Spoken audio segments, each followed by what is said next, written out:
Voyons maintenant comment choisir la bonne poubelle au laboratoire. La première question à vous poser est: est-ce que mon déchet a été en contact avec une substance biologique? Si la réponse est non, demandez-vous ensuite: est-ce que mon déchet a été en contact avec une substance chimique dangereuse?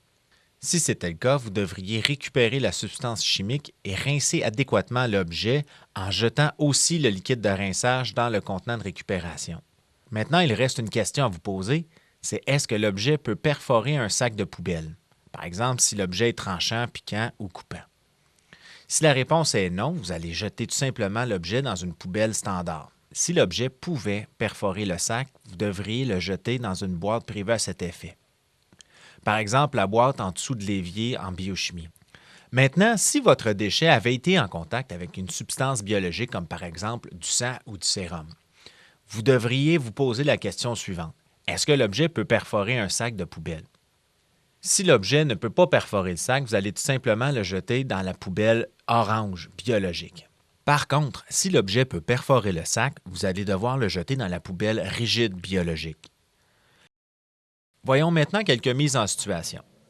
Prenons ici le cas d'une pipette de transfert qui contenait de l'eau. Elle n'a pas été en contact avec un produit biologique, ni chimique, et elle ne peut pas perforer le sac puisqu'elle est souple. Donc, je vais l'acheter dans la poubelle standard. Dans le cas des embouts de micro-pipettes, puisque le bout est pointu et qu'il peut peut-être causer des blessures, nous allons toujours le jeter dans la poubelle rigide biologique. Pour les prochaines étapes, je vais avoir besoin de porter un gant. Il est important d'avoir un gant bien ajusté pour être confortable et sécuritaire. Ici, j'essaie un gant de petite taille. Il est trop serré pour moi et il est inconfortable. Ce gant de taille extra large est trop grand pour moi. Le bout des doigts n'est pas bien ajusté et si je manipule des objets, je risque d'être maladroit. Je vais donc devoir changer de gant aussi. Il existe un moyen beaucoup plus rapide pour essayer vos gants. À l'endos de certaines boîtes de gants, vous avez une échelle qui permet de mesurer la taille de votre main. Vous la posez à partir de l'extrémité droite de l'échelle et vous regardez à gauche où ça arrive. Dans mon cas, le meilleur choix est un gant de taille médium. La taille est parfaite, je peux maintenant faire mes manipulations.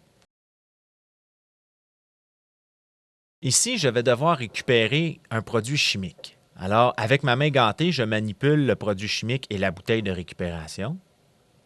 À l'aide de ma main non gantée, je prends le flacon laveur, je rince et je récupère le liquide de rinçage. Maintenant que c'est fait, je referme la bouteille de récupération et je peux aller laver mon bécher puisqu'il est intact.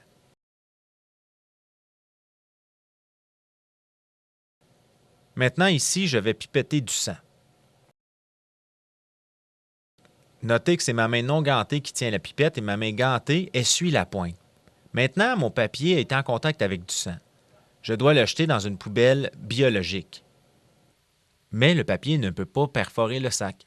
Donc, c'est tout à fait sécuritaire de le jeter dans le sac orange biologique. Voici maintenant le cas d'une cuvette jetable contenant du sang. Je pourrais l'acheter dans un sac biologique standard, mais si le sac venait à déchirer, il y aurait risque de déversement de liquide biologique. Alors, pour ne pas prendre de risque, je vais l'acheter dans la poubelle rigide qui, elle, évitera tout déversement de liquide biologique.